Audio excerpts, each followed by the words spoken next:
ராமானுஜாய நமஹா. அனைவருக்கும் இனிய வணக்கம். நேத்திதான் நம்ம எல்லாருமே பெரிய திருவடி அப்படின்னு அழைக்கக்கூடிய கருடாழ்வாரின் திருநட்சத்திர வைபவத்தை கொண்டாடினோம். நேத்தி ஆடி சுவாதி.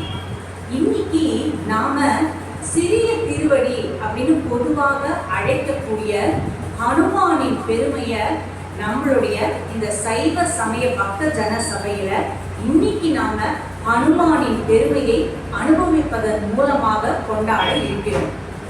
பொதுவாகவே ஹனுமானுக்கு என்ன அப்படின்னா, நம்ம ஒரு ஆஞ்சநேயர் கோயில் போறோம் அப்படின்னா அங்க போய் ஆஞ்சநேயா ஆஞ்சநேயா அப்படின்னு சொல்லி ஆஞ்சநேயரை வழிபட்டா கூட ஆஞ்சநேயருக்கு பிடிக்காது. ஆனா அந்த இடத்துல போய் ஸ்ரீராம ஜெயம் ஸ்ரீராம ஜெயம் அப்படின்னு சொல்லி ராம நாமத்தை சொல்லிக்கொண்டே இருந்தால் மட்டுமே தான் ஹனுமானுக்கு பிடிக்கும். அப்படி ராம நாமத்தை மட்டுமே சதா ஸ்மரணை செய்து கொண்டிருப்பவர் ஆஞ்சநேயர்னு நம்ம எல்லாருக்குமே நன்னாவே தெரியும். இன்னைக்கு நாம எப்படி ஹனுமானின் பெருமையை கொண்டாட போறோம் அல்லது ஹனுமானின் பெருமையை பற்றி எப்படி தெரிஞ்சுக்க போறோம் அப்படின்னா, ஹனுமான் சாலிசாவின் வழியாக. இந்த ஹனுமான் சாலிசான்ற ஸ்லோகத்தை எம்எஸ் அம்மா பாடி நம்ம எல்லோருமே பரவலா கேட்டிருப்போம். இந்த ஹனுமான் சாலிசா எதற்காக துளசிதாசர் எழுதினார், அந்த ஹனுமான் சாலிசாவில் ஹனுமானின் பெருமைகள் எப்படியெல்லாம் சொல்லப்பட்டிருக்கு அப்படின்றத பத்தி தான் இன்னைக்கு நாம பேச இருக்கிறோம். முதல்ல இந்த ஹனுமான் சாலிசாவை துளசிதாசர் எதற்காக இயற்றினார் அப்படின்றத முதல்ல பார்ப்போம். சாலிசா, சாலிஸ் அப்படின்னா ஹிந்தியில 40 அப்படின்னு அர்த்தம். இந்த ஹனுமான் சாலிசாவை எடுத்துட்டோம் அப்படின்னா அதுல 40 செய்யுள்கள் கரெக்டா இருக்கும். அதை இயற்றியவர் துளசிதாசர். துளசிதாசர் ஒரு தீவிரமான ஆஞ்சநேய பக்தர். எப்பொழுதுமே ஆஞ்சநேய ஸ்மரணையுடனும் ராம நாமத்தை மட்டுமே ஜபித்துக் கொண்டிருப்பவர் துளசிதாசர். ராம நாமத்தை மட்டுமே சொல்லி அவர் பல செயற்கரிய விஷயங்களை எல்லாம் புரிந்தார் அப்படின்றது இந்தியாவில அவர் வாழ்ந்த காலத்துல எல்லோருமே அறிந்த ஒரு விஷயமா இருந்தது. ஒரு சமயம் ஒரு மனிதன் இறந்தே விட்டார் அப்படின்னு எல்லோராலும் முடிவு கட்டிய மனிதரை ராம நாமத்தை ஜபித்து மட்டுமே மீண்டும் உயிர்த்தெழ செய்தாராம் துளசிதாசர். இப்படி இவர் ஒரு மாயாஜாலத்தை பண்ணிட்டார் அப்படின்ற விஷயம் அப்போ டெல்லியை ஆண்டிருந்த அக்பரின் காதுல போய் எட்டியது. உடனே அக்பர் என்ன பண்ணார் அப்படின்னா, ஓ இப்படிலாம் ஒரு மாயாஜாலம் பண்றாரு, ஏதோ மந்திரம் பண்ணிதான் இறந்து போன ஒரு மனிதரை உயிர்ப்பித்து இருக்கிறார் துளசிதாசர் அப்படின்றதுனால அந்த துளசிதாசரை தான் கட்டாயம் பார்க்க வேண்டும். தன்னுடைய அரசவையிலும் தன்னுடைய அரண்மனையிலும் அவர் இப்படி ஒரு மாயாஜாலத்தை நிகழ்த்த வேண்டும் அப்படின்னு அக்பர் விருப்பப்பட்டார். அதனால அவர் என்ன பண்ணார் அப்படின்னா, தன்னுடைய பணியாட்களை மந்திரிகளை எல்லாம் துளசிதாசர் இருக்கும் இடத்திற்கு அனுப்பி என்னுடைய அரசவைக்கு நீங்கள் கையோடு வர வேண்டும் அப்படின்ற மாதிரி அழைத்து வர கூப்பிட்டார். ஆனா துளசிதாசர் என்னுடைய ராம நாமத்தை நான் அரண்மனையில் கொண்டு விற்க மாட்டேன், என்னுடைய ராம நாமத்தை அந்த ராமநாம பராக்கிரமத்தை ஒரு அரண்மனையில் வந்துதான் நிரூபிக்க வேண்டும் அப்படிங்கிற அவசியம் அந்த ராம நாமத்துக்கோ எனக்கோ கிடையாது. எந்த விதமான மாயாஜாலங்கள் மந்திரங்கள் நான் பண்றேன்னு நீங்க நினைக்கிறீங்களோ அதையெல்லாம் நடத்துபவனோ நிகழ்த்துபவனோ நான் அல்ல. அவை எல்லாவற்றையும் நிகழ்த்துபவர் சாக்ஷாத் ஸ்ரீ ராமபிரான், அந்த ராம நாமம் தான் அப்படின்னு துளசிதாசர் அக்பருடைய அரண்மனைக்கு வர மறுத்துட்டார். அதனாலேயே அக்பருக்கு ரொம்ப கோபம் ஜாஸ்தியாகி அவரை எப்படியாவது வலுக்கட்டாயமாக இழுத்து கொண்டு என்னுடைய அரண்மனைக்கு கூட்டிக் கொண்டு வாருங்கள் அப்படின்னு தன்னுடைய பணியாளர்களிடம் சொல்ல, அதே மாதிரி அந்த பணியாளர்கள் எல்லாருமே என்ன பண்ணினா அப்படின்னாக்க, அந்த துளசிதாசரை வலுக்கட்டாயமாக அழைத்து கொண்டு அக்பரின் அரண்மனைக்கு வந்தார்களாம், சிறை பிடிக்கிற மாதிரி. அப்போ அக்பர் துளசிதாசர்கிட்ட கேட்கிறார், நீங்க எத்தனையோ மாயாஜாலம் ஏதோ மந்திரங்கள்லாம் பண்றாங்க அப்படின்னு சொல்லிட்டு இந்த இந்தியா முழுக்கவே எல்லாருமே பேசிக்கிறாங்க. எங்கே என்னுடைய கண் முன்னாடி இந்த அரண்மனையில ஒரு மாயாஜாலத்தை நீங்கள் நிகழ்த்தி காட்டுங்கள் அப்படின்னு அக்பர் கேட்ட பொழுது அப்பையும் துளசிதாசர் சொன்னாராம், எந்த விதமான மாயாஜாலத்தையோ மந்திரத்தையோ நான் இதுவரை பண்ணதும் கிடையாது, அந்த மாதிரி பண்ணுவதற்கான தகுதியும் எனக்கு கிடையவும் கிடையாது. நீங்க நினைக்கிற மாதிரி அப்படி ஏதோ ஒரு மாயாஜாலம் நடந்திருக்கு அப்படின்னா அந்த மாயாஜாலத்தையும் மந்திரஜாலத்தையும் நிகழ்த்துபவன் சாக்ஷாத் ராமச்சந்திர மூர்த்தி தானே தவிர நான் இல்லை அப்படின்னு துளசிதாசர் சொல்லவும் அக்பருக்கு ரொம்ப கோபம் ஜாஸ்தியாகி நாம இன்னைக்கும் பார்க்கக்கூடிய பட்டேபுர் சிக்ரி அப்படின்ற இடத்துல இருக்கக்கூடிய சிறையில் துளசிதாசரை கொண்டு போய் அடைச்சிட்டாராம். துளசிதாசரை கொண்டு போய் அடைச்சதுமே தான் சிறையில் வாடணுமே நினைச்சு துளசிதாசர் கவலைப்படலையாம். தான் இத்தனை நாள் தன்னுடைய இல்லத்தில் வைத்து பூஜித்து வந்த அந்த ராமபிரானின் அந்த திருமேனிக்கு நம்மளால ஒரு நைவேத்தியம் பண்ண முடியலையே, ஒரு பழமோ இல்ல பாலோ காட்ட முடியலையே, ஒரு புஷ்பத்தை எடுத்து இந்த ராமச்சந்திர மூர்த்தியின் திருவிக்கிரகத்துக்கு சாத்த முடியலையேன்னு ஏங்கினாராம் துளசிதாசர். அவ்வளோ மனசுல கஷ்டப்பட்டாராம். ஒரு நாள் இல்ல, 2 நாள் இல்ல, 40 நாட்கள் சிறையில் வாடினார் துளசிதாசர். சதா சர்வ காலமும் ராம நாமத்தை மட்டுமே ஜபித்துக் கொண்டிருப்பவர், அந்த ராமாயணத்தை பற்றி மட்டுமே துதித்துக் கொண்டிருப்பவரான துளசிதாசருக்கு அந்த 39வது நாள் கடந்ததும் அந்த 40வது நாள் கடக்கும் சமயத்துல ஒரு எண்ணம் எட்டி பார்த்ததாம். என்ன அப்படின்னா, பொதுவாகவே சம்சார சிறையில் இருப்பவர்களுக்கு யார் தாங்க முடியாத கஷ்டத்துல இருக்கும் பொழுது சட்டுன்னு அந்த சிறையில் இருந்து நம்மை மீட்கக்கூடியவர் ஹனுமான் தான். ஏன்னா சீதா தேவி சிறைப்பட்டு இருந்த பொழுது 10 மாதங்கள் அவ அசோகவனத்துல ராவணனால் வைக்கப்பட்ட சிறையில் கஷ்டப்பட்டு கொண்டிருந்த பொழுது அவளை மீட்டது ஹனுமான் தானே. நாம 40 நாட்கள் இந்த அக்பர்ங்கிற அரசன் வைத்திருக்கக்கூடிய இந்த சிறைவாசத்தை கஷ்டத்தை அனுபவிச்சுட்டு இருக்கோம். அப்ப நம்மை வெளியில மீட்கக்கூடியவரும் ஹனுமானாகத்தான் இருக்க முடியும் அப்படின்னு ஹனுமானை நோக்கி நாம் ஸ்லோகம் சொல்ல ஆரம்பிப்போம்னு சொல்லிதான் அந்த 40வது நாள் முடியும் தருவாயிலில் 40 செய்யுள்கள் கொண்ட ஹனுமான் சாலிசாவை சொல்ல ஆரம்பித்தார் துளசிதாசர். அந்த முதல் ஸ்லோகத்திலிருந்து பார்த்தோம் அப்படின்னா ஹனுமானின் பெருமையை பற்றி தொடர்ந்து புகழ்ந்து கொண்ட செயல்களாகவே அவை அனைத்துமே இருக்கும். அதுல முதல் 8 செயல்கள் எப்படி இருக்கும் அப்படின்னு பார்த்தோம்னா ஹனுமானின் கல்யாண குணங்களை போற்றும்படியாக இருக்கும். ஜெய் ஹனுமான ஞான குண சாகர ஜெய கபீஷதி குலோக குஜாகர அப்படின்னு முதல் செய்யுள்ள ஆரம்பிப்பார். அப்படின்னா ஹனுமானே உனக்கு வெற்றி உண்டாகட்டும், நீ எப்படிப்பட்டவன் அப்படின்னா ஞான குண சாகர், அதாவது உன்கிட்ட இருக்கக்கூடிய இந்த ஞானம் அப்படின்றது கடல் மாதிரி இருக்குன்னா அப்படி உன்கிட்ட இல்லாத ஞானம்ங்கிறதே கிடையாது. அப்படி ஒரு மிக சிறந்த பலவான் புத்திமான் நீதான். நீ இருக்கக்கூடிய உன்னுடைய அந்த பராக்கிரமம் அப்படின்றது 3 உலகத்துக்குமே எல்லா இடத்துலையுமே பிரகாசிக்கும்படியாக இருக்கக்கூடிய பிரதாபத்தை வாங்கியவன் நீ, கொண்டவன் நீ அப்படின்னு ஆரம்பிக்கிறார்.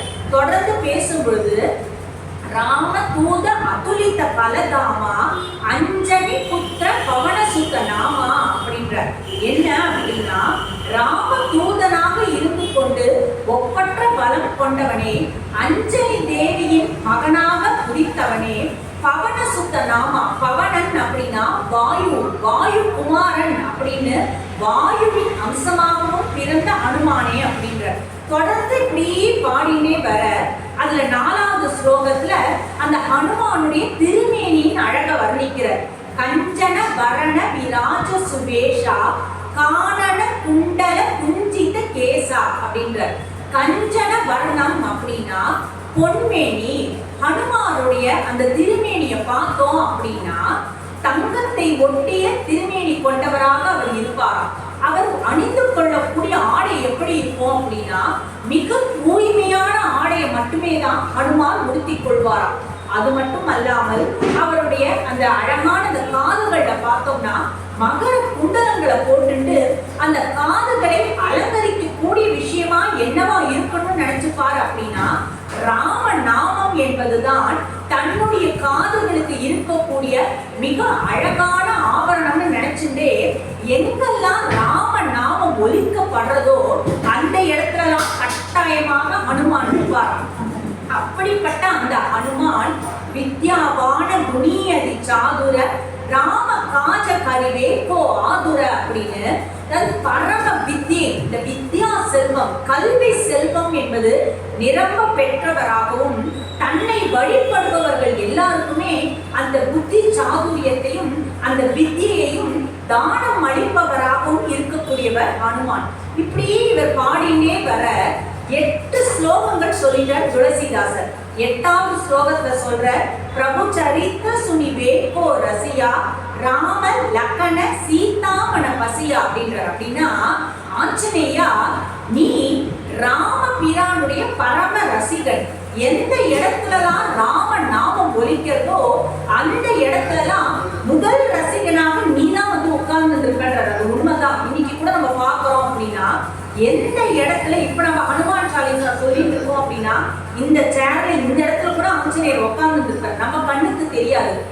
அதனாலதான் எந்த இடத்துலதான் அந்த சுந்தரகாண்டம் ஒலிக்கப்படுறதோ, எந்த இடத்துலதான் ஹனுமான் சாலிசா சொல்லப்படுறதோ அந்த இடத்துலலாம் ஹனுமான் ராம நாமத்தை ஜபித்து கொண்டே இருப்பார். ராம நாமத்துடைய மிகப்பெரிய ரசிகர் அப்படின்றதுனாலேயே இந்த ஹனுமான் சாலிசாலையும் ஹனுமாருடைய பெருமையையும் சொல்ல போறோம், ராம நாமத்தின் பெருமையையும் நம்ம சொல்ல போறோம்ன்றதுனாலேயே இந்த இடத்துல முதல் ரசிகனாக, முதன்மையான ரசிகனாக அமர்ந்து இருப்பார் ஆஞ்சநேயர் அப்படின்னு 8 ஸ்லோகங்களை துளசிதாசர் சொல்லிட்டே இருக்க. அது வரைக்கும் அவருடைய கண்ணுல அந்த சிறையில இருக்கக்கூடிய எந்த கதவோ ஜன்னலோ கண்ணில் படல. ஆனா இந்த 8வது ஸ்லோகத்தை சொல்லி முடிச்சதுமே பார்த்தா அந்த சிறையோட மேல ஒரு சின்னதா ஒரு ஜன்னல் தெரிஞ்சுதான் துளசிதாசருக்கு. அந்த ஜன்னல் மட்டுமே கண்ணில் படல. அந்த ஜன்னல்ல இருந்து பார்த்தா அந்த ஜன்னல் கிட்ட ஒரு குட்டி குரங்கோட வால் வேற அவருக்கு தெரிஞ்சுதான். துளசிதாசர் ஆச்சரியப்பட்டு போயிட்டார். நேரா அந்த குரங்கு கிட்ட போய் கேட்கிற, யாரப்பா நீ, இங்க எதுக்கு வந்த, உனக்கு என்ன வேணும்னு கேட்ட பொழுது அந்த குரங்கு சொல்லித்தான், அப்போலேருந்து நானும் பாக்குறேன், நீ என்ன ஜெய் ஹனுமான் ஜெய் ஹனுமான் என்னுடைய பெருமையே பேசியிருக்கியே, என்னுடைய நாதனான என்னுடைய தலைவனான ராம லக்ஷ்மண சீதையை பத்தி ஒரு வார்த்தை கூட நீ பேசலையே. ஜெய் ஹனுமான் சொன்னா நான் உனக்கு அனுகிரகிப்பேன் யார் சொன்னா? நீ ராம லக்ஷ்மண சீதாவுக்கு ஜெய் ஜெய்னு சொல்லிட்டு பின்னாடி ராம தூதனான ஹனுமானுக்கும் ஜெய்னு சொன்னால் அல்லவா நான் மகிழ்ச்சி அடைந்து உனக்கு திருவருள் புரிவேன்னு சொல்லித்தான் அந்த குரங்கு. அதனாலதான் பார்த்தோம் அப்படின்னா கரெக்டா அந்த ஹனுமான் சாலிசால 8 ஸ்லோகம் முடிச்சப்புறம் தான் ராம லக்ஷ்மண ஜானகி ஜெய் போலோ ஹனுமானுக்கின்னு வரும். அதாவது ராம லக்ஷ்மண ஜானகிக்கு ஜெய், மங்களம் உண்டாகட்டும், வெற்றி உண்டாகட்டும். அதை போலவே ஹனுமானுக்கும் ஜெய், வெற்றி உண்டாகட்டும், வெற்றி உண்டாகட்டும் அப்படின்னு அந்த ஸ்லோகத்தை அமைச்சிருப்பார் துளசிதாசர். இப்படி 1ல இருந்து 8 வரைக்கும் பார்த்தோம் அப்படின்னா ஹனுமானுடைய கல்யாண குணங்களை சொல்லிட்டே வர, அடுத்து ஹனுமானே வந்து சொல்லிட்டார் இல்லையா, அந்த பிறப்பு ரூபத்துல வந்து சொன்னதுனால 9வது ஸ்லோகத்தில் இருந்து 17வது ஸ்லோகம் வரைக்கும் பார்த்தோம் அப்படின்னா ஹனுமான் செய்த ராம கைங்கரியங்களை அடிக்கிட்டே வரார் துளசிதாசர். எந்தெந்த மாதிரியான கைங்கரியங்களெல்லாம் ஆஞ்சநேயர் பண்ணார் அப்படின்னா, எப்படி பண்ணார் அப்படின்னா, சூக்ஷ்ம ரூபத்தரி சியகி திகாவா விகட ரூபத்தரி லங்கஜராவா அப்படின்னு ஆஞ்சநேயா நீ என்ன பண்ணின, ராம கைங்கரியத்திற்காக ராமனின் மனசு குளிரணும் அப்படின்றதுக்காகவே சூக்ஷ்ம ரூபம், சின்ன வடிவம் எடுத்துட்டு சின்சுவா மரத்துல போய் ஏறி உட்கார்ந்து சீதைக்கு பிரியமான வார்த்தைகளெல்லாம் அசோகவனத்துல சொன்ன. சின்ன ரூபம் மட்டும்தானா நீ எடுத்த, நீ அடுத்தது என்ன பண்ண, விகட ரூப பெரிய ரூபம் எடுத்து இலங்கையே அழித்தறியா? நீ அப்படி சின்ன ரூபமும் எடுக்கக்கூடியவன், பெரிய ரூபமும் எடுக்கக்கூடியவன். நீ எடுக்கக்கூடிய அத்தனை ரூபங்களையும் ராம கைங்கரியத்திற்காகவே நீ பயன்படுத்தினாய் அல்லவா அப்படின்னு கேட்கிற. அதே மாதிரி தொடர்ந்து சொல்லிட்டே வர இப்படி சொல்லிட்டே வரும் பொழுது ஒரு ஸ்லோகத்தை சொல்ற, லாய சஞ்சீவன லக்கண ஜியாய, லக்கணனா லக்ஷ்மணன், வீர ரகுவீர் ரகுவீர ஹர்ஷிபுர லாயே, லாய சஞ்சீவன லக்கண ஜியாயே ஸ்ரீ ரகுவீர சந்தோஷம். ரகுவீரன்னா ராமர். நீ ராமரை சந்தோஷப்படுத்தினாய். எப்படி சந்தோஷப்படுத்தினாய் அப்படின்னாக்க, இந்த ராமர் ராவண யுத்தம் நடக்கும் பொழுது 6வது நாள் லக்ஷ்மணன் மயங்கி விழுந்துட்டார். ஒரு பானம் பட்ட ஒரு யுத்தத்தினால அந்த மயக்கம் பட்டு மயங்கி விழுந்து அவருடைய உயிரே போகக்கூடிய ஒரு தருவாயில்ல.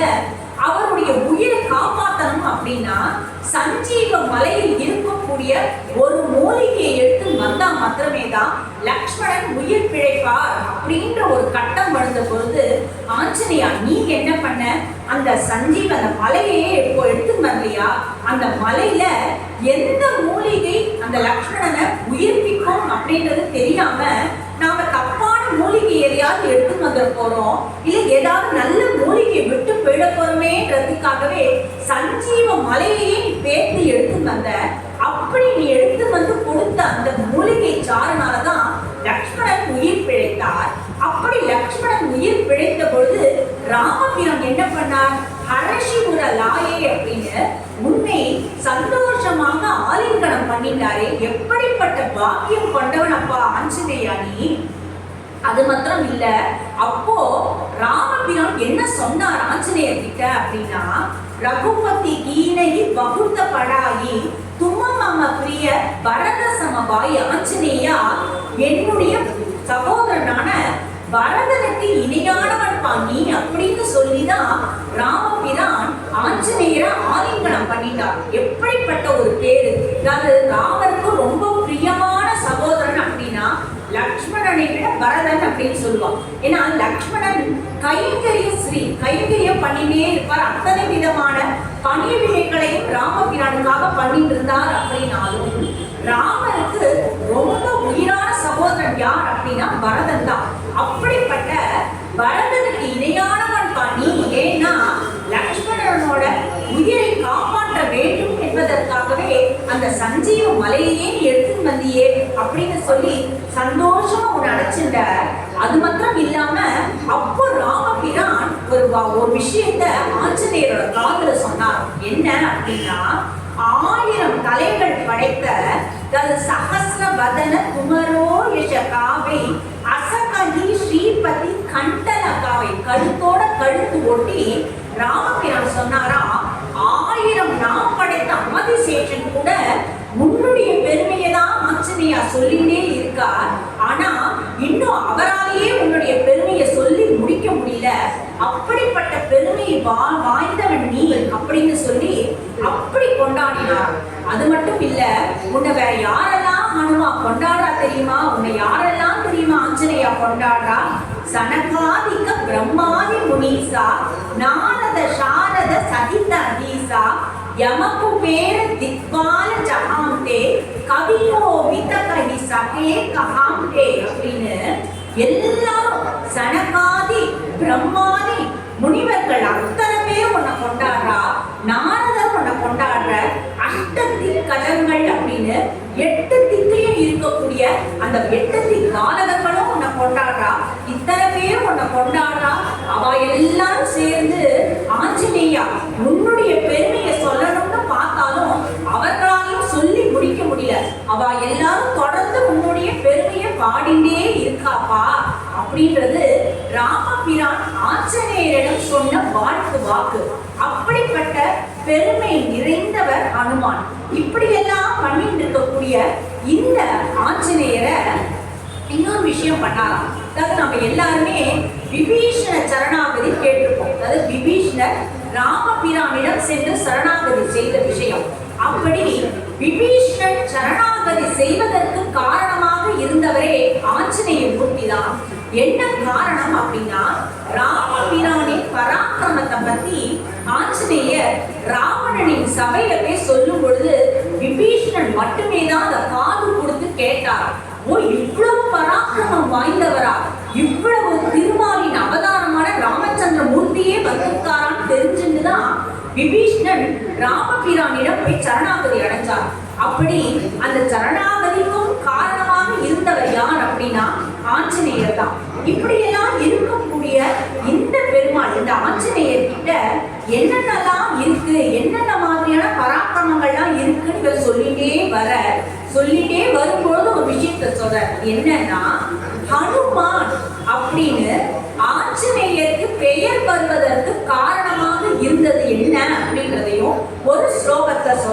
18வது ஸ்லோகத்துல யுக சஹஸ்ர யோஜனகர பானு லீலியோ தாயி மதுர பல ஜானு. பானு அப்படின்னா சூரியன் அப்படின்னு அர்த்தம். என்ன அப்படின்னா அஞ்சனா தேவி ஆஞ்சநேயரோட அம்மா அந்த குழந்தை பிறந்ததுமே அந்த குழந்தைக்கு வைத்த பெயர் சுந்தரன் அப்படின்ற பெயர் தான். ஏன்னா அந்த குழந்தை பிறந்ததுமே அவ்வளவு அழகா இருந்ததும். அதனாலதான் சுந்தரன் அப்படின்னா அழகன் அப்படின்றது நம்ம எல்லாருக்குமே தெரியும். அதனால அஞ்சனா தேவி அந்த குழந்தைய சுந்தரா சுந்தரான்னு தான் கூப்பிடுவாள். அதனாலதான் பார்த்தோம் அப்படின்னா ராமாயணத்துல கூட சுந்தர காண்டத்தை எடுத்துட்டோம் அப்படின்னா அந்த சுந்தர காண்டம் முழுவதுமே ஹனுமானின் பெருமையை சொல்லக்கூடிய ஒரு பிரபாவமாக காண்டமாக இருந்தது.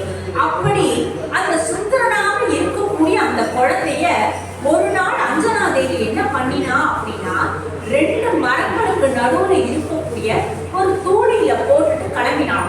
அப்ப இந்த குழந்தை கேட்டது, அம்மா எனக்கு அடிக்கடி பசிக்கிறது, நீ என்னை விட்டுட்டு எங்கேயோ கிளம்பி போறியே, என்னால இந்த தூணியை விட்டு கீழே இறங்கி போய் எதையாவது சாப்பிடலாம் அப்படின்னா அதுவும் நீ மறுப்பு சொல்லுவ. ஏன்னா என்ன நீ தூணியில இட்டுட்டு போயிருக்க அப்படின்னா அந்த தூணியை விட்டுட்டு நான் இறங்க கூடாதுன்னு நீ சொல்லியிருக்க. எனக்கு பசிச்சதுன்னா நான் என்ன பண்ணட்டும் அப்படின்னு சுந்தரன் கேட்ட பொழுது அஞ்சனா தேவி சொன்னாலாம், கவலைப்படாத சுந்தரா, நாம இருக்கிறதோ ஒரு வனப்பகுதி, காட்டுப்பகுதி. இந்த வனத்துல நிறைய மரங்கள் இருக்கு. அந்த மரங்கள் எல்லாமே நிறைய பழங்கள் தரக்கூடியது. அதனால நீ பாரு, உன்னை சுத்தி முத்தி பாரு, உனக்கு எந்த பழம் பிடிச்சிருக்கோ அந்த மரத்துக்கு தாவி சென்று பறந்து சென்று அந்த பழத்தை நீ சாப்பிட்டுக்கோ அப்படின்னு அஞ்சனா தேவி சொல்லிட்டு கிளம்பிட்டான். அம்மா எனக்கு பழம்னா எப்படி இருக்குன்னே தெரியலையேன்னு அந்த குழந்தை கேட்ட பொழுது ஆரஞ்சு கலர்ல இருக்கும்பா, சிகப்பு கலர்ல இருக்கும்பா, வட்ட வடிவத்துல இருக்கும்பா, நீ பாருன்ட்டு அஞ்சனா தேவி சொல்லிட்டு கிளம்பிட்டான். கொஞ்ச நேரத்துல இந்த குழந்தைக்கு பசி எடுக்கிறது, அழகு பார்க்கறது. மேல பார்க்கும் பொழுது எந்த மரங்களுமே அந்த குழந்தைக்கு கண்ணில் தெரியலையும். ஆனா தெரிஞ்சது என்ன அப்படின்னா வானத்துல இருக்கக்கூடிய சூரியன் தான் அந்த குழந்தையோட கண்ணுக்கு தெரிஞ்சுதான். ஓ, அம்மா சொன்னாலே வட்ட வடிவமா இருக்கும் அப்படின்னு அம்மா சொன்ன பழம் இதுதான் போல இருக்குன்னு நம்பி அந்த குழந்தை பறந்த சூரியனையே சாப்பிடறதுக்கு கிளம்பிட்டான். அன்னைக்கே பார்த்தா சூரிய கிரகணம். அந்த குழந்தைக்கு அது சூரிய கிரகண நாள் அப்படின்றது தெரியாது. இந்த சுந்தரன் ஒரு பக்கம் சூரியனை சாப்பிடணும்னு ஓடி பறந்து வரும் பொழுது மறுபக்கம் சூரியனை இன்னைக்கு நாம பிடிக்கணும் அப்படின்றதுக்காக இந்த ராகு இருக்காரு, அந்த நவகிரகத்துல இருக்கக்கூடிய ராகு, அந்த ராகு பகவான் அவர் இன்னொரு பக்கமா வந்துட்டு இருக்கார். இந்த குழந்தை வேக வேகமா வரத ராகு பாக்குற, அந்த பக்கம் ராகு வரத இந்த சுந்தரன் பாக்குற. சுந்தரனுக்கு, சுந்தரனான ஆஞ்சநேயருக்கு வந்து இருப்பது வரக்கூடியது அந்த ராகு பகவான்ங்கிறது தெரியாது. அவருடைய ஆசை என்ன, நமக்கு பசிக்கிறது, அம்மா சொன்னா ஏதாவது ஒரு பழம் உன் கண்ணை தென்படும், நீ போய் சாப்பிடுன்னு. சூரியனை பழம்னு நினைச்சு சாப்பிட பறந்து போயிட்டு இருக்கு. ராகு பாக்குறான், நாம வரத்துக்கு முன்னாடி எங்கேயாவது இந்த குழந்தைக்கு சூரியனை பிடிச்சிருந்த போதேன்னு ராகுவுக்கு பயம். ஏன்னா தன்னுடைய கடமையை, பகவான் தனக்கு விதித்த கடமையை சூரிய கிரகண நாளில் தான் சரியான நேரத்தில் செய்ய வேண்டும் அப்படின்னு ராகுவுக்கு நல்லாவே தெரியும். ஆனா இந்த ஹனுமான் பறந்து வர வேகத்தை பார்த்ததுமே ராகுவுக்கு பயம் வந்துட்டான். உடனே என்ன பண்றதுன்னு தெரியாம ராகு என்ன பண்ணார் அப்படின்னா தேவர்களுக்கு தலைவனாக இருக்கக்கூடிய இந்திரனிடமே முறையிட்டார். இந்திரா, இது என்ன வினோதம்னு தெரியல, நான் ஏதாவது தப்பு பண்ணிட்டேன்னா என்னன்னு தெரியல, என்ன நீ தண்டிக்கணும் அப்படின்றதுக்காகவே நான் சூரியனை போய் குடிக்கிறதுக்கு முன்னாடி நீ ஏதோ ஒரு குழந்தைய அனுப்பிச்சு எனக்கு நீ விளையாட்டு காட்டுற போலருக்கு, அந்த குழந்தை பறந்து வர வேகத்தை பாரு, நான் சூரியனை போய் குடிச்சு விழுங்கிறதுக்கு முன்னாடி அந்த குழந்தை போய் சூரியனை விழுங்கிடும் போல இருக்கு, நீ வா அப்படின்னதும் இந்திரன் என்ன பண்ண, தன்னுடைய யானை மேல ஏறி வேக வேகமா வர, இந்திரனும் வர, ராகுவும் ஒரு பக்கம் வரா, இந்த பக்கம் சுந்தரனான இந்த குழந்தையும் போகுது. சுந்தரன் பாக்குற அந்த பக்கம் ராகு வரத, உடனே இந்த ராகுவை பார்த்ததும் வினோதமான உருவத்துல இன்னொருத்தர் இருக்காரே, இந்த பழத்தை விட அவர் நல்லா இருக்கார் போலக்குன்னு ராகுவை போய் கவர்றதுக்காக இந்த ஆஞ்சநேயர் போனார், சுந்தரன் போனார். உடனே இந்திரனுக்கு கோபம், பயம் எல்லாம் வரவே தன் கிட்ட இருந்த அந்த வஜ்ர யுதத்தால் ஹனுமானின் சுந்தரனின் தாமா கட்டையில அடிச்சாராம் இந்திரன். ஹனு அப்படின்னா தாவாங்கட்டை அப்படின்னு அர்த்தம். மான் அப்படின்னா மிகுதியாக இருப்பவர், அதாவது ஜாஸ்தியாக நிறைந்து இருப்பவர் அப்படின்னு அர்த்தம். இந்த இந்திரன் இப்படி தாவாங்கட்டைய அடிச்சதுனால, அந்த வஜ்ரா யுத்தத்தினால அந்த தாவாங்கட்டைய அடிச்சதுனால என்ன ஆச்சு அப்படின்னா, அந்த தாவாங்கட்டை மிகுதியாக போய் சுந்தரன் ஹனுமானாக மாறிவிட்டார். அந்த ஹனுமான் அப்படின்ற பெயரை அவருக்கு வழங்கியவரே இந்திரன் தான். அப்படி அன்னிலிருந்து அந்த சுந்தரனாக இருக்கக்கூடியவர் ஹனுமானாக மாறிவிட்டார். அந்த ஹனுமான் ஹனுமான் மட்டுமல்ல, ஸ்ரீமான், அதாவது நமக்கு செல்வம் மிகுதியாக இருக்கக்கூடிய மான். எந்த செல்வம் மிகுதியாக இருக்கக்கூடிய மான் அப்படின்னா, ராம நாமம் அப்படிங்கிற செல்வத்தை மிகுதியாக கொண்டவரும் ஆஞ்சநேயர் தான். அதனாலதான் நாம் அவரை வழிபடும் பொழுது அந்த ராமனின் திருவருளையும் நமக்கு மிகுதியாக வழங்கக்கூடிய ஸ்ரீமானாக இருக்கக்கூடியவர் ஹனுமான். அதே மாதிரி அவரே தான் புத்திமான். ஏன்னா அதிகமான புத்தி கூர்மை நிறைந்து இருப்பவர் யார் அப்படின்னா அதே ஹனுமான் தான். அப்படிப்பட்ட அந்த ஹனுமான் அந்த சூரியனை பிடிக்க போய் தான், அதை பழம் என்று நினைத்து பிடிக்க போய் சாப்பிடணும் பிடிக்க போய் தான் ஹனுமான்கிற பெயரையே பெற்றார். அப்படிங்கிறதான் துளசிதாசர் தன்னுடைய ஹனுமான் சாலிசால அந்த 18வது ஸ்லோகத்தின் வழியா ரொம்ப அழகா நமக்கெல்லாம் சொல்லி கொடுக்கிறார். இப்படியே தொடர்ந்து சொல்லிட்டே வர ஒவ்வொரு ஸ்லோகத்திலும் ஒவ்வொரு மாதிரி சொல்ற. அதாவது நமக்கு எந்த கஷ்டங்கள் வந்தாலும், எத்தனை தடைகள் வாழ்க்கையில வந்தாலும் நாம எல்லாம் கவலையே படாமல் இந்த ராம நாமத்தை ஜபித்து கொண்டு ஆஞ்சநேயரை நம்ம நினைச்சிட்டு இருந்தா போதும், அத்தனை விதமான தடைகளையும் தக்க தெரிவார் ஆஞ்சநேயர். இது உறுதி, இது என்னுடைய வாக்குறுதி அப்படின்னு நமக்காக அறுதிட்டு சொல்கிறார் துளசிதாசர். இந்த ஹனுமான் சாலிசா ஸ்லோகம் நம்ம பொதுவா நம்ம எல்லாருமே கேட்டுப்போம். அந்த ஸ்லோகத்துல வரக்கூடிய ஒவ்வொரு செய்யுளுக்கான அர்த்தம் நமக்கு தெரிஞ்சிருக்காது. இப்ப நம்ம 18வது ஸ்லோகத்தோட அர்த்தத்தை தெரிஞ்சுட்ட மாதிரி இப்ப பார்த்தோம். 20வது ஸ்லோகத்தை பார்த்தோம் அப்படின்னா, துர்கம காஜ ஜகத்துக்கே ஜேதே சுகம நூகிரக துமரே தேதே. அனுகிரகம்ங்கிற வார்த்தை நமக்கு தெரியும் இல்லையா? எத்தனை விதமான கஷ்டங்கள் வந்தாலும் சரி, ஆஞ்சநேயா உன்னை நாங்க வழிபட்டுட்டா போதும், நீ அனுகிரகம் பண்ணுவ, நீ தனியா அனுகிரகம் பண்ண மாட்ட, ராம லக்ஷ்மண சீதையோடு சேர்ந்து எங்களுக்கு நீ அனுகிரகம் பண்ணுவ அப்படின்னு இவர் தொடர்ந்து 20வது ஸ்லோகம் வரைக்கும் சொல்லிட்டே வர, அந்த 20வது ஸ்லோகம் சொல்லி முடிச்சதும் பார்த்தா அந்த ஜன்னல்ல முதல்ல ஒரு சின்ன குரம்போட வால் தெரிஞ்சது இல்லையா? 8வது ஸ்லோகம் சொல்லி முடிக்கும் பொழுது, 20வது ஸ்லோகம் சொல்லி முடிக்கும் பொழுது பார்த்தா அந்த ஜன்னல்ல நிறைய வானரங்கள், வானர கூட்டம், நிறைய குரங்குகளின் கூட்டம் தெரிய ஆரம்பிச்சுதான் துளசிதாசருக்கு. இவர் தொடர்ந்து ஸ்லோகத்தை சொல்ல சொல்ல சொல்ல நிறைய வானரங்கள் வர ஆரம்பிச்சுதான். உடனே என்ன பண்றார் அப்படின்னா,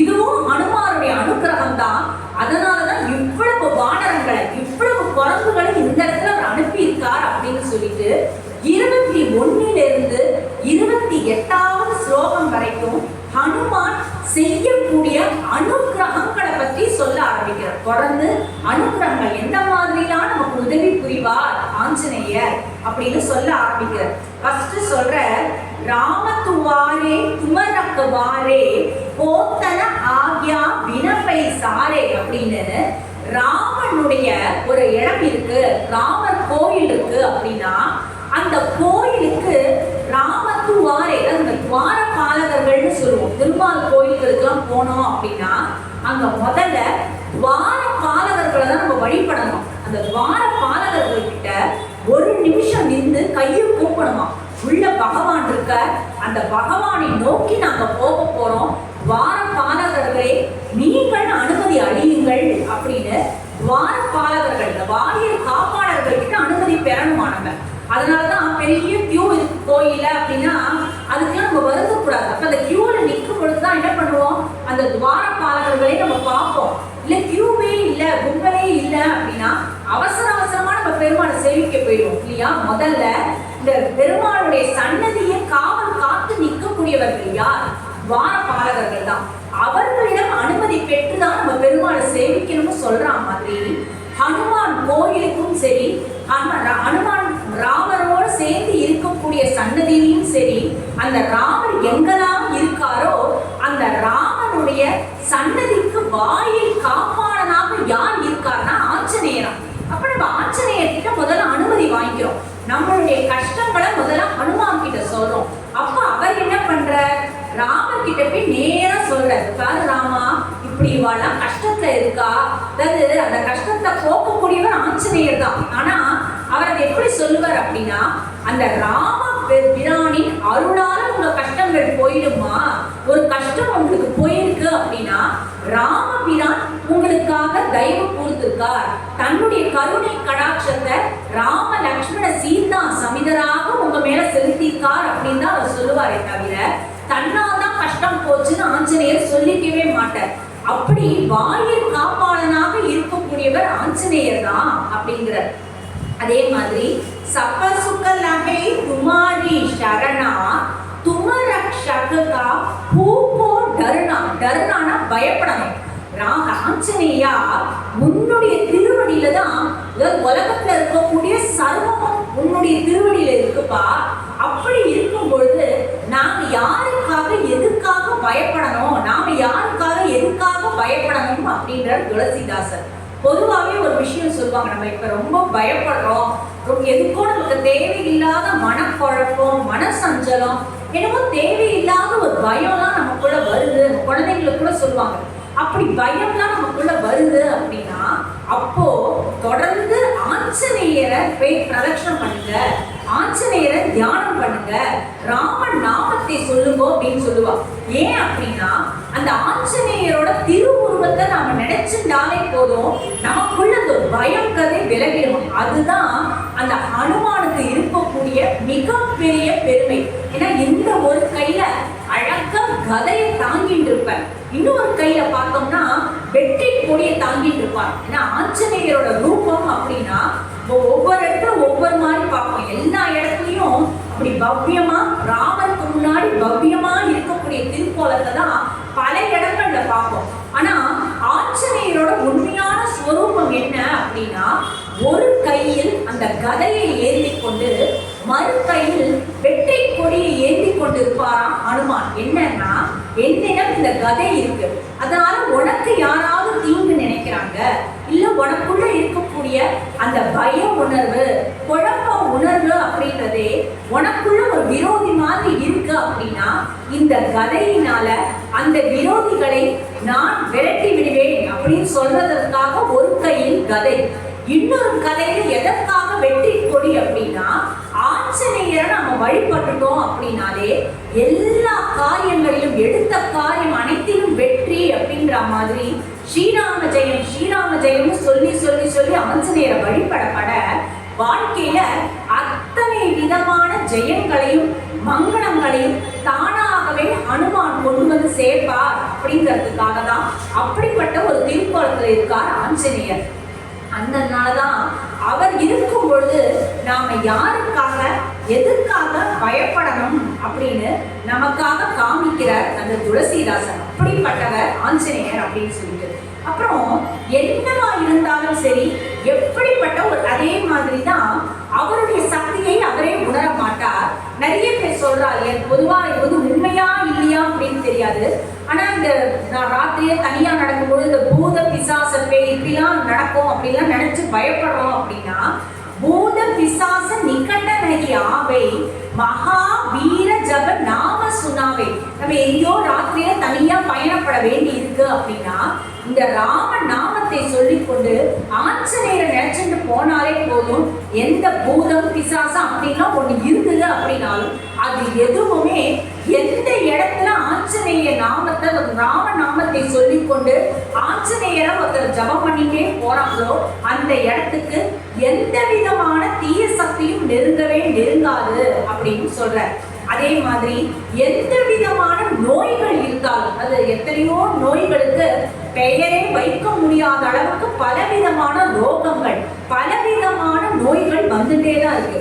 எப்படிப்பட்ட நோய்கள் வந்தாலும் அவங்க எல்லாருமே ஹனுமான் சாலிசாவை படித்தாலும் ஹனுமான் சாலிசாவை சொல்வதினாலும் ஹனுமானின் பெருமையை கேட்பதினாலும் ஹனுமானை துதிப்பதினாலும் அத்தனை விதமான ரோகங்களிலிருந்தும் விடுபடுவார்கள் அப்படி நமக்கு கொடுக்கக்கூடிய ஒரு வாக்குறுதி. அப்படிப்பட்ட ஆஞ்சநேயரை நாம எப்படி வணங்கணும் அப்படின்னா, நாம மன கிரம வச்சன தியான ஜோ லாவை அப்படின்னு மனசாலையும் வாக்குனாலையும் நம்முடைய செயல்களாலையும் ஆஞ்சநேயரை நம்ம வணங்கிட்டே இருக்கணும். ஏன்னா ரொம்ப ஈஸி தானே. நம்ம இப்ப நினைச்சா கூட ராம ராம ராம நாமத்தை இந்த சமயத்துல தான் நாம ஜபிக்கணும், இப்படிலாம் தான் ஜபிக்கணும், இந்த மாதிரிலாம் பண்ணினாதான் ஜபிக்கணும்ன்ற ஒரு நியமனம்ங்கிறது ராம நாமத்துக்கு கிடையவே கிடையாது. ஆஞ்சநேயரை நாம வழிபடணும் அப்படின்னா இந்த மாதிரியான ஸ்லோகங்கள்லாம் தான் சொல்லணும், இப்படிப்பட்ட சாஸ்திர நாமங்கள்லாம் தான் சொல்லணும்ன்றதும் கிடையாது. ஏன்னா ஆஞ்சநேயரை நாம துதிக்கணும், ஆஞ்சநேயரோட திருவருளை நாம பெறணும் அப்படின்னா நாம ஜபிக்க வேண்டிய ஒரே விஷயம் அந்த ராம நாமம். அப்படிங்கும் பொழுது இதை விட சுலபமான ஒரு நாமம் இருக்குமா? இதை விட ஒரு அழகான விஷயம் இருக்குமா? எப்படிப்பட்ட சொல்லின் செல்வர் அவர். ஏன்னா அந்த சொல்லின் செல்வன் அப்படிங்கிற அந்த பட்டத்தை ஆஞ்சநேயருக்கு கொடுத்ததே யார் அப்படின்னா சாக்ஷாத் ராமபிரான் தான் சூடினாராம் அந்த பெயரே. சொல்லின் செல்வர் பாணி அப்படின்ற ஒரு அழகான பெயரையே ராமச்சந்திர மூர்த்தி தான் ஆஞ்சநேயருக்கே கொடுத்தார். என்ன காரணம் அப்படின்னா, தன்னுடைய சகோதரனான வாலிக்கு பயந்து சுக்ரீவன் ருஷ்யமுக பர்வதம் அப்படிங்கிற ஒரு மலையில இருந்த சமயம், அந்த சுக்ரீவனுக்கு ஆஞ்சநேயர் மந்திரியாக இருந்தார், பணிவன்போடு வினயத்தோடு பவ்யத்தோட. அப்போ ஒரு சமயம் என்ன ஆச்சு அப்படின்னாக்க, அதுதான் முதல் முறையாக ராம லக்ஷ்மணரை ஆஞ்சநேயர் சந்திக்கக்கூடிய ஒரு தருணம். அவன் அந்த ருஷ்யமுக பர்வதம், ருஷ்யமுக மலை மேல சுக்ரீவனும் ஹனுமாரும் உட்கார்ந்து ஏதோ ஆலோசனைகள் நடத்திட்டு இருக்காங்க. அப்போ தூரத்துல அந்த மரம் உரி தரித்து ராமரும் லக்ஷ்மணரும் வருவதை சுக்ரீவன் முதல்ல பார்த்தான். பார்த்த உடனேயே சுக்ரீவனுக்கு பயமாயிருக்கான். என்ன பயம் அப்படின்னா, தன்னுடைய சகோதரனான வாலிதான் தன்னை அழிப்பதற்காக யாரோ இருவரை ஒரு மாறு வேடத்துல அனுப்பியிருக்கான் அப்படின்னு சொல்லி சுக்ரீவன் ரொம்ப பயந்து போனான். ஐயோ, நம்மளை அழிப்பதற்காக யாரோ 2 பேர் நாம இருக்கக்கூடிய இந்த ருஷ்யமுக பர்வதத்தை நோக்கி வரா அப்படின்னு பயந்து போய் ஹனுமான் கிட்ட சொல்றாரா, போ ஆஞ்சநேயா, யாரோ 2 பேர் வராப்பாரு, அவன் நம்மள அந்த மலை மேல ஏறி நம்ம இடத்துக்கு வரத்துக்குள்ள அவர்களை தடுத்து விடு அப்படின்னு சொன்ன பொழுது ஆஞ்சநேயர் சொன்னாரா, அவர்களை பார்த்தா நம்மளோட எதிராளி மாதிரியோ இல்ல வாரி அனுப்பிய ஆள் மாதிரியோ தெரியல, ரொம்ப சாத்வீகமான முகத்தோடு வருகிறார்கள், எந்த விதமான ஆயுத பலம் ஏந்தினவ வரல, நான் போய் அவர்கள் யார், எதற்காக வந்திருக்கிறார்கள் என்று விசாரிக்கிறேன், நமக்கு ஒரு ஆபத்தும் அவர்களிடம் இருந்து வராது அப்படின்னா நாம அவர்களை உபச்சரிப்போம் அப்படின்னு சொல்லி தைரியமாக ஆஞ்சநேயர் கிளம்புற. அவருக்கு ராமரையும் லக்ஷ்மணரையும் பார்த்ததுமே தெரிஞ்சிருக்கு, சாக்ஷாத் ஸ்ரீமன் நாராயணனும் ஆதிசேஷனாகி லக்ஷ்மணன் தான் வந்திருக்காருன்னு ஆஞ்சநேயருக்கு நன்னா தெரிஞ்சுது. தெரிஞ்சதுமே என்ன பண்றாரு அப்படின்னா, இப்படி இந்த வாயை பொத்தி இருக்கிற ஹனுமானை தான் நம்ம எல்லா இடத்துலையுமே பார்ப்போம். அதான் முதல் தடவையாக ஹனுமான் ராம லக்ஷ்மணனை பார்க்கிறார். பார்த்ததுமே பணிந்து கேட்கிறார், நீங்கள் யார், எங்கிருந்து வருகிறீர்கள் கேட்க.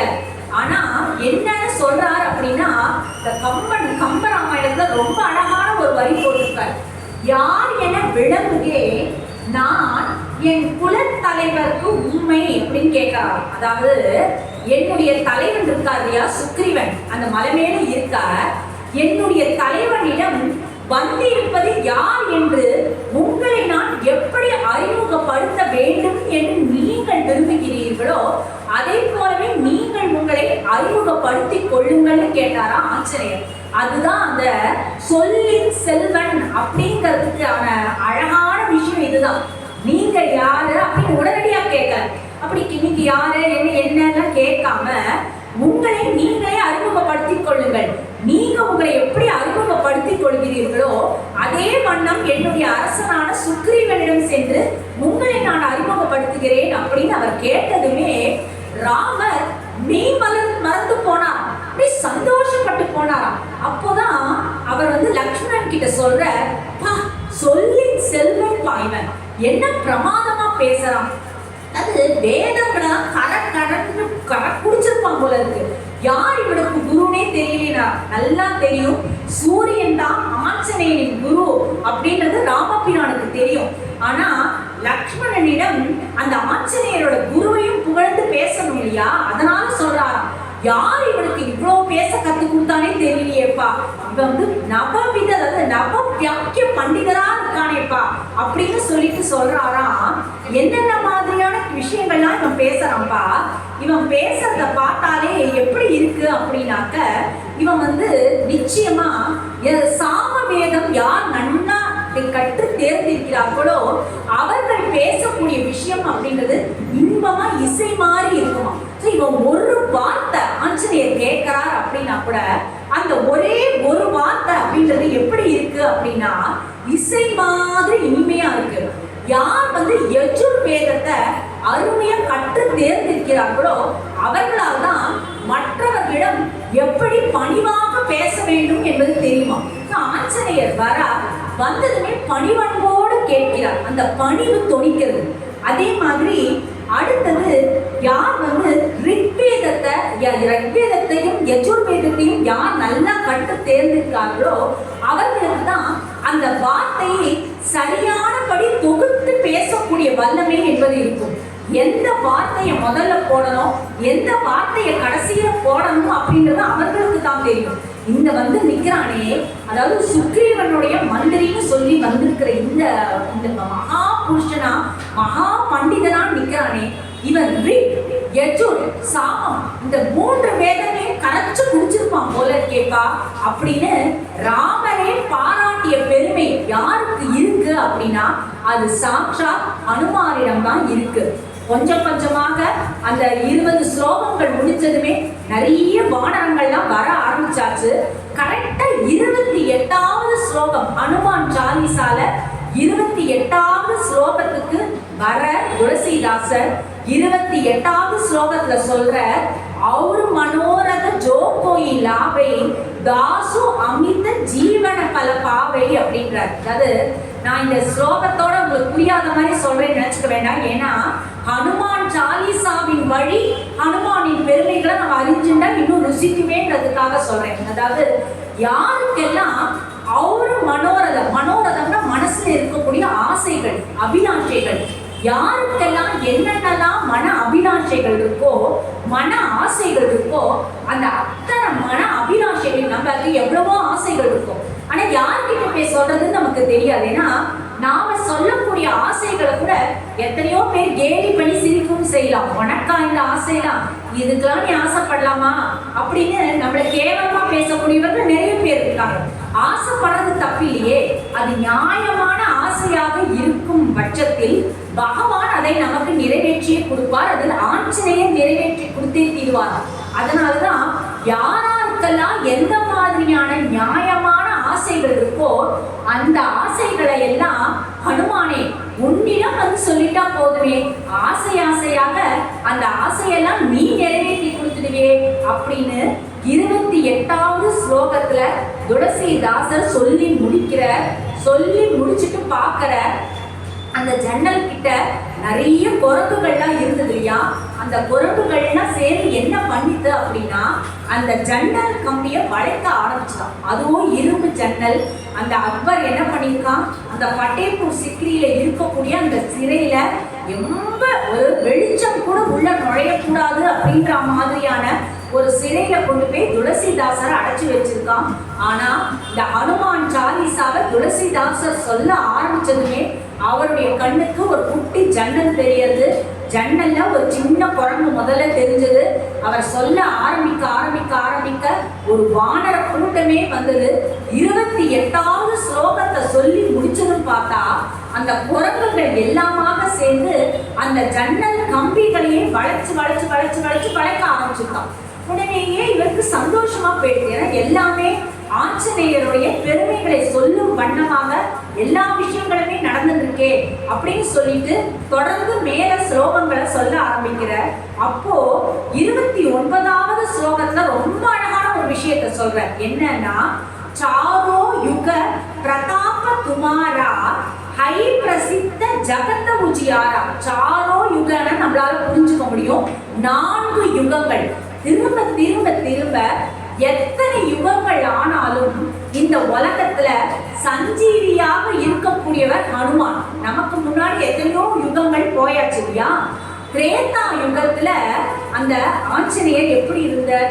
ராம கைங்கரியத்தை செஞ்சுட்டு அதனாலேயே பேரும் பெருமையும் பெற்றவராக திரேதா யுகத்துல இருந்தார். அடுத்து வரக்கூடிய துவாபர யுகம், கிருஷ்ணனின் யுகம், அங்க ஹனுமான் எப்படி இருந்தார் அப்படின்னா அந்த அர்ஜுனனின் கொடியில் இருந்தார். அந்த போரில் அர்ஜுனன் வெற்றி பெறுவதற்கு கொடி மேலேயே ஏறி உட்கார்ந்தார்.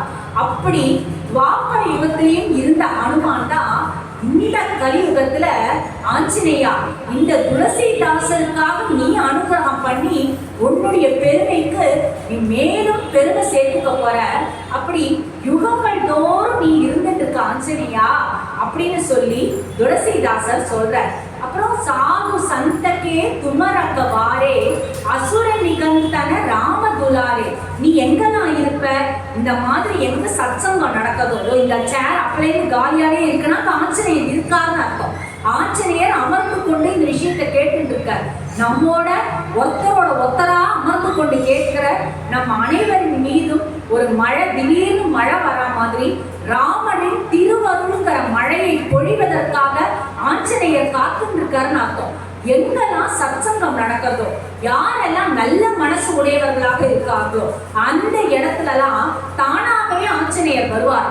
தீய எண்ணம், தீய குணங்கள் இருப்பவர்கள் இருந்தார்னா அவங்க எவ்வளவு பூஜைகள் பண்ணாலும் சரி, என்னென்னலாம் பண்ணினாலும் சரி, அந்த இடத்தை விட்டு அவர் விலகிடுவார். அந்த அப்படிப்பட்ட ராமரோட ஒரு பூஜையை பண்ணக்கூடியவர், ராமன் நாமத்தை மட்டுமே ஸ்மரிக்கக்கூடியவர், ராமன் நாமம் ஒலிக்கக்கூடிய இடத்துலலாம் திருவருள் புரியக்கூடிய ஆஞ்சநேயா அப்படின்னு தொடர்ந்து புகழ்ந்துட்டே வர, அதற்கப்புறமா ஒரு விஷயத்த சொல்ற. என்ன அப்படின்னா, ஆஞ்சநேயா சீதா தேவி உனக்கு என்னப்பா பண்ணினா? நீ சீதைக்கு பல உபகாரம் பண்ணின. எந்த மாதிரியான முக்கியமான ஒரு உபகாரம் பண்ணின நீ அப்படின்னாக்க, அங்க அசோக வனத்துல நம்முடைய உயிரையே நம்ம மாற்றிக்கலாம் அப்படின்னு சீதா தேவி நினைத்த பொழுது நீ என்ன பண்ண? ராம நாமம் பொறிக்கப்பட்ட கணையாடிய மோதிரத்தை கொண்டு வந்து அந்த சீதையிடம் கொடுத்தறியா? தன்னுடைய உயிரை விடலாம்னு நினைச்ச சீதா தேவி தான் உயிராக மதிக்கக்கூடிய ராம நாமம் பொறிக்கப்பட்ட அந்த மோதிரத்தை பார்த்ததுமே அவ்வளோ சந்தோஷப்பட்டா. சந்தோஷப்பட்டு ஆஞ்சநேயரை பார்த்து சொன்னானா, ஹனுமா நீ எப்படிப்பட்டவன் தெரியுமா? உனக்கே தெரியலப்பா. உன்னுடைய ஞானத்துல பார்த்தா நீ ஹயக்ரீவன் போல, சாமர்த்தியத்துல பார்த்தா நரசிம்மமூர்த்திய போல, வேகத்துல பார்த்தா கருடனை போல, அந்த வலிமை இருக்கே அந்த வலிமையில பார்த்தா நீ வராக பெருமாள் போல, வானரோத்தமா வானர்களுக்கெல்லாம் தலைவனா இருக்கியே, உனக்கு நான் சகல விதமான வரங்களையும் கொடுப்பேன்னு அன்னைக்கு சீதா தேவி சொன்னான். அவ 5 சொன்னா இல்லையா? வராக மூர்த்தி, கருடன், ஹயக்ரீவர், நடுவுல ஆஞ்சநேயர், அதுக்கப்புறம் நரசிம்மர்னு அந்த 5 முகம் கொண்ட பஞ்சமுக ஆஞ்சநேயர் தான் நாம இன்னைக்கும் பார்த்துட்டு இருக்கோம். அந்த பஞ்சமுகம் அப்படி அந்த 5 வல்லமையும் கொண்டவனி, 4 வல்லமையும் கொண்டு வானரோத்தமனாக வானரங்களின் தலைவனாக இருக்கக்கூடியவன் நீ அப்படின்னு சீதா தேவி சொல்றா. அது மட்டும் அல்லாமல் அவ என்ன பண்ணினானாக்க, அஷ்ட சித்திக்கே நவநிதிக்கே அப்படின்னு சொல்றாரு இல்லையா? அஷ்ட சித்தி, அந்த அஷ்ட சித்திகளையும் ஆஞ்சநேயருக்கு அவ அனுகிரகம் பண்ணாலும். என்னென்ன அந்த அஷ்ட சித்தி? 8 சித்திகள் அப்படின்னா, அனிமா அப்படின்னா உடலை சூட்டுவது. அடுத்தது மகிமா, தன்னுடைய உடலை எப்போ வேணுமோ அப்போ பெரிய வடிவமாக பெருக்கிக் கொள்வது. அடுத்தது லகிமா, தனக்கு வேண்டும் அப்படின்னா தன்னுடைய உடலை லேசாக மாற்றிக்கொள்வது. கரிமா, எடையை கூட்டிக் கொள்வது. பிராப்தி அப்படின்னா நினைத்த பொருளை பெறுவது. அடுத்தது பிராகாமியம், அதாவது என்ன அப்படின்னாக்க, தான் ஒரு இடத்துல இருக்கோம் அப்படின்னா அந்த இடத்துல இருந்து நினைத்த இடத்திற்கே செல்வது. அடுத்தது ஈஷித்வம், அனைத்து பொருளின் மீதும் ஆளுமை செலுத்துவது.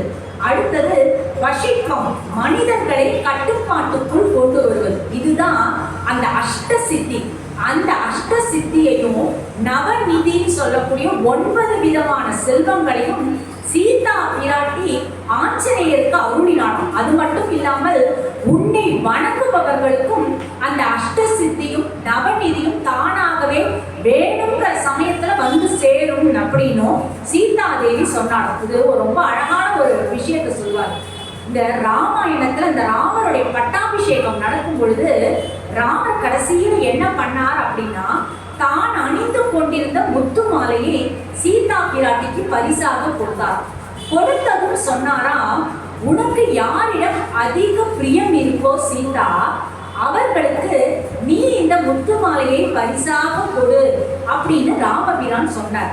ராமருக்கு நல்லா தெரியும் சீத்தை யாருக்கு அந்த முத்து மாலையை பரிசாக அணிவிப்பாள் அப்படின்னு. சீத்தை சுற்றுமுற்றும் பார்க்கிறாள். அங்க ஆஞ்சநேயர் அப்பொழுதும் ராம ராம ராம ராம ராமனே சொல்லிட்டு ராம பட்டாபிஷேகத்தை கண்டு கழித்து கொண்டிருக்கிறார். சீதாதேவி அழைக்கிறார், தாயார் அழைக்கிறார் இல்லையா, உடனே ஓடி வர ஆஞ்சநேயர் அவருடைய கழுத்துல அந்த முத்து மாலையை பரிசாக போட்டாளாம் சீதாதேவி.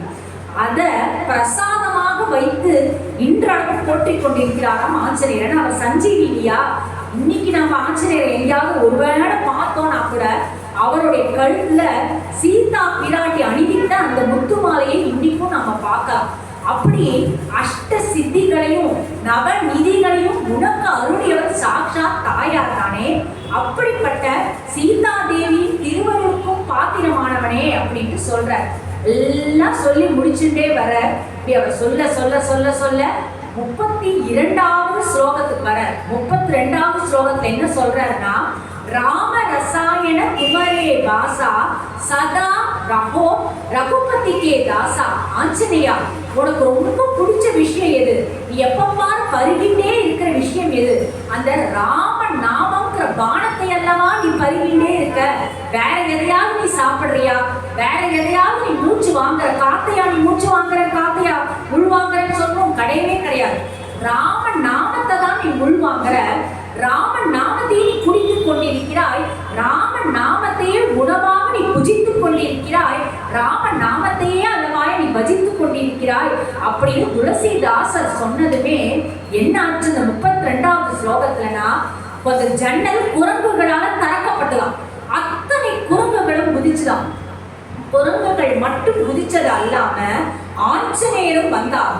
வந்த ஆஞ்சநேயர் துளசிதாசரோட கையை பற்றி கொள்கிறார். இந்த குரங்குகள்லாம் சேர்ந்து ரொம்ப ஸ்ட்ராங்கான ஒரு வாயில் கதவெல்லாம் போட்டுட்டு போயிருக்கார் அக்பர். ஏன்னா துளசிதாசர் தப்பிச்சு வெளில வந்துடக்கூடாது.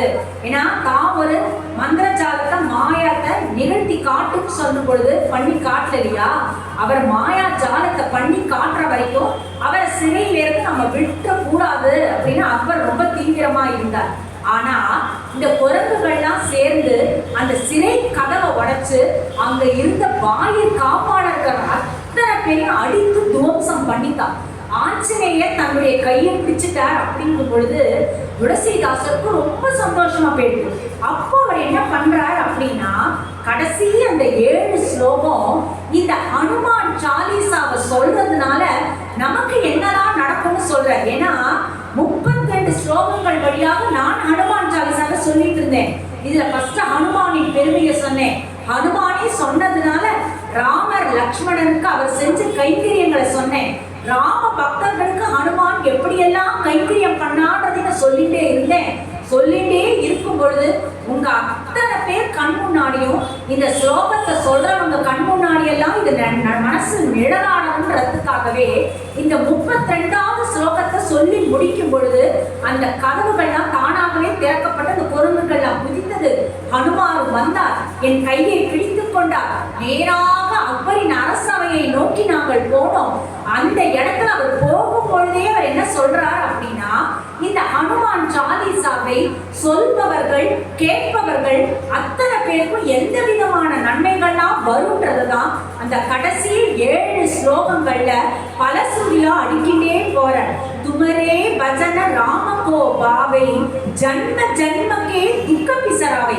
ஜன்ம ஜன்மாந்திரமா எத்தனையோ பாவங்களை பண்ணியிருக்கோம், நமக்கு தெரியாது. ஏதோ ஒரு கஷ்டம் வருது அப்படின்னா பகவான் நம்மளை தண்டிக்கிறான்னு அர்த்தம் இல்லை, கண்டிக்கிறார். நம்ம பகவானை சேவிக்கவே இல்லை, பகவானை நம்பவே இல்லைன்னா கட்டாயமா தண்டனை கிடைக்கும். ஆனா கஷ்டம் வருது, சோதனை வருதுன்னா பகவான் நம்மை கண்டிக்கிறார். நான் இவ்வளவு பூஜை பண்றேனே, அப்ப கூட எனக்கு இவ்வளவு கஷ்டமானா கிடையாது. அது தண்டனையா இருந்தா அது வேற மாதிரி ஆயிருக்கும். அந்த கஷ்டம் மெகா கஷ்டமா மாறி இருக்கும். பகவான் நம்மை கண்டிக்கும் பொழுது அந்த பகவானுடைய ஸ்மரணை என்பது, எத்தனையோ சோதனைகள் வரும் பொழுதுதான் இன்னும் பகவானை நம்ம கெட்டியா பிடிச்சுக்கணும், இன்னும் நம்முடைய பக்தியை பலப்படுத்தணும்னு சொல்லுவாங்க இல்லையா. அந்த மாதிரி ஜென்ம ஜென்மமா நான் பண்ண எத்தனையோ கஷ்டங்கள், நாம பண்ணக்கூடிய எத்தனையோ கஷ்டங்கள் தான். தப்புக்கள்ன்றது கஷ்டங்கள், நம்முடைய கஷ்டங்களுக்கு வழிவகுப்பவர்கள் நாமளே தான். எத்தனையோ ஜன்மாந்திரத்துல நம்ம பண்ண அத்தனை கஷ்டங்களும் அத்தனை தப்புக்களுமே இந்த ஹனுமான் சாலிசாவை சொல்லிட்டா போதும் தானாகவே விலகும் அப்படின்னு ஆஞ்சநேயரையே சாட்சியா வச்சுன்னு துளசிதாசர் சொல்றார். இதே மாதிரி தொடர்ந்து சொல்லிட்டே வர, அவரு தேவதா சித்தனை தரையி ஹனுமத்தை சேரி சர்வ சுக கரை. மற்ற தெய்வங்களெல்லாம் நம்ம போய் வணங்குறோமோ இல்லையோ பரவாயில்ல, ஹனுமான் சாலிசாவை நீ கேட்டோமா, இந்த அர்த்தங்களெல்லாம் நம்ம நினைச்சுக்கிறோமா, ஆஞ்சநேயரை மனசால நினைச்சுக்கிறோமா போதும்.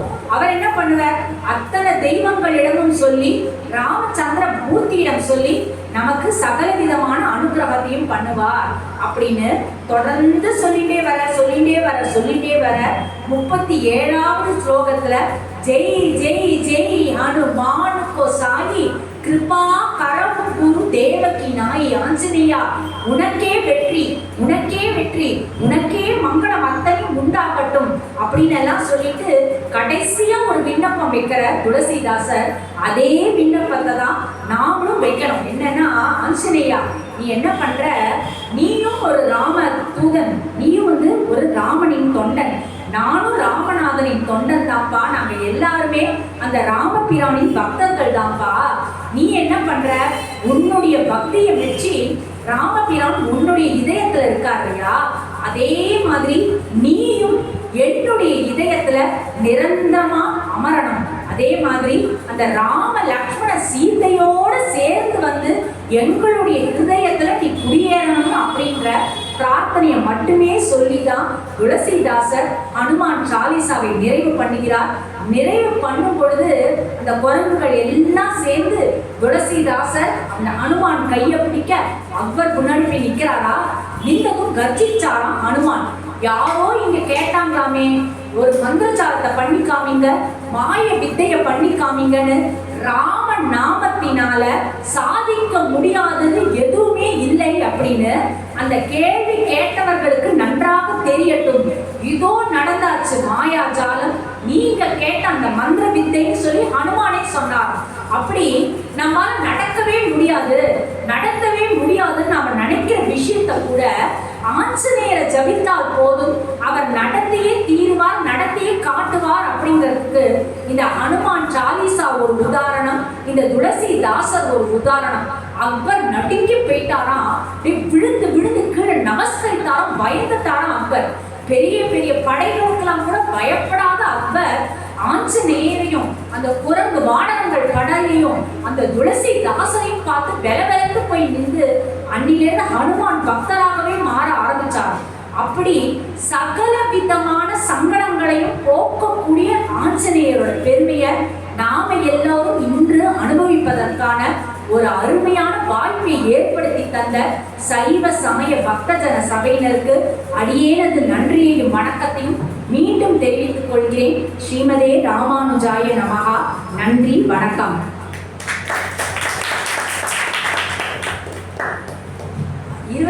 தேதி பார்த்தோம் அப்படின்னாக்க மாலை 6:30 மணிக்கு நம்முடைய சைவ சமய பக்தஜன சபையில் சிவத்தமிழ் செல்வர் குன்றத்தூர் பி. திருச்சிற்றம்பலம் அவர்கள் வழங்கும் இரண்டூரும் ஒன்றால் இசைந்து அப்படிங்கிற ஒரு அருமையான உபன்யாசம் நமக்காகலாம் காத்துருக்கு. அனைவரும் கட்டாயமாக பங்கு கொள்ள வேண்டும். அதே போல 30ஆம் தேதி மாலை 6:30 மணி அளவில் திரு கணபதிதாசன் அவர்கள் வழங்கும் மெய்ப்பொருள் நாயனார் பெரிய புராணம், இந்த ஒரு உபன்யாசத்திலையும் அனைவரும் இதே மாதிரி கலந்துட்டு நாம் இந்த சத்சங்கத்துல தொடர்ந்து ஈடுபட்டு கொண்டே இருக்கணும் அப்படின்றத உங்கள் அனைவரிடமும் கேட்டுக்கொள்கிறேன். நன்றி, வணக்கம்.